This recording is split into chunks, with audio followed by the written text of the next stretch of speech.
a United States steel corporation plant in Clarendon, Pennsylvania.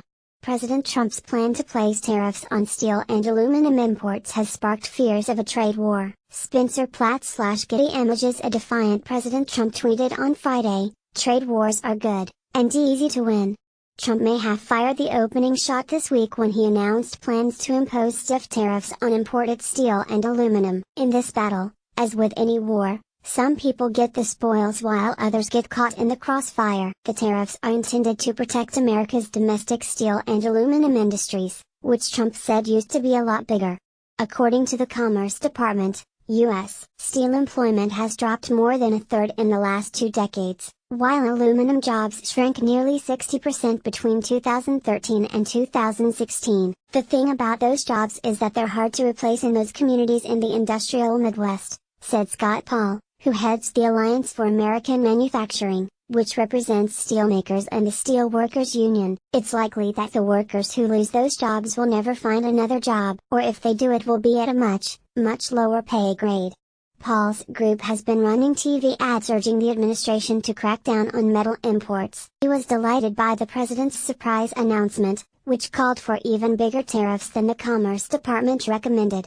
"It's been a crazy 36 hours or so," Paul said. But while U.S. steel and aluminum makers cheered the president's move, much of the rest of the economy was rattled by the prospect of higher prices for products that use steel and aluminum, as well as retaliation by America's trading partners. The White House downplayed the effect on prices, saying the tariff would add perhaps a penny to the cost of an aluminum can.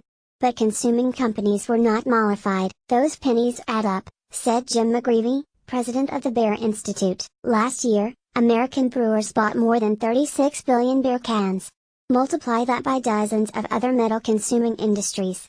As the Wall Street Journal noted, U.S. steel mills employ 140,000 people. Companies that use steel employ 6.5 million. "We're really hoping that the president will hear the concerns that the aerospace, soft drink and automobile manufacturers have raised and take a different course before next week," McGreevey said. A similar dynamic emerged in January when Trump ordered tariffs on imported solar cells. The move was designed to protect domestic manufacturers, but it backfired on the larger industry, according to Abigail Ross-Hopper, CEO of the Solar Energy Industries Association. "It's a straight tax on solar panels," Ross-Hopper said.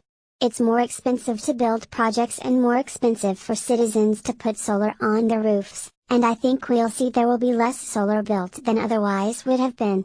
While the tariffs may help the 1,000 or so workers who actually build solar cells in the U.S., they impose new costs on the much larger group building inverters, wiring systems and other components. "There's a healthy solar manufacturing ecosystem here in the U.S., Ross-Hopper said, "so the irony is this tariff is putting the rest of the manufacturing at risk."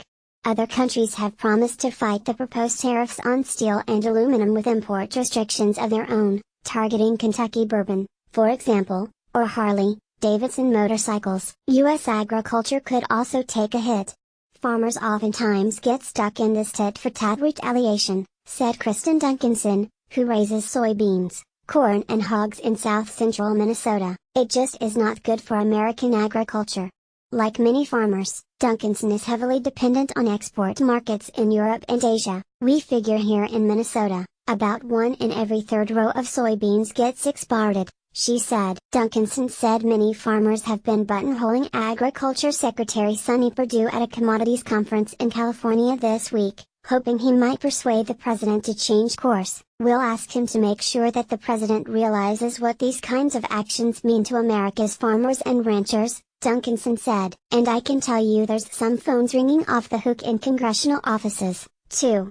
Trump doesn't need a green light from Congress to impose tariffs, but the crackdown on steel and aluminum imports is controversial even within the White House. The president announced his plans Thursday before aides had time to craft a formal order.